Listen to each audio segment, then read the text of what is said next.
মধু মধু খাইতে যাইতে এই সে মধু খালি খাবেন আপনারা তাড়াতাড়ি তোর মধু মধু মধু মধু মধু মধু রসমালাই মধু মধু ওইভাবে কাটতে দেবে না। আরে মধু মধু রসমালাই কাজে দেখো না লাল হচ্ছে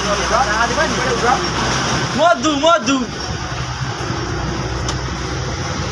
গান গাওয়া শিল্পী কি আর ওই তরমুজ কাটতে পারে?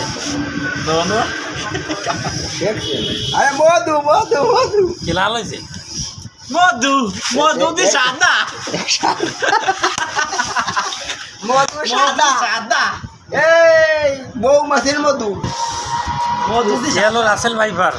হ্যাঁ, আমি ভাইপার বলছি আমি ভাইপার বলছি এই যে সাদা সাদা হয়ে গেছে সাদা সাদা এখন মধু। মৌ মাছের মধু হয়েছে মৌ মাছের মধু মৌ মাছের মধু মধু ও মিষ্টি আছে এইরকম মিষ্টি আমি ভাইপার বলছিলাম ভালো মিষ্টি ভাই চলো পাগল পাগলে হয় কি যে মিষ্টি খাটি স্টেনের মতো মধুর মধু রসমালাই রসমালাই মধু মধু রসমালাইয়ের মধু ধরতেছে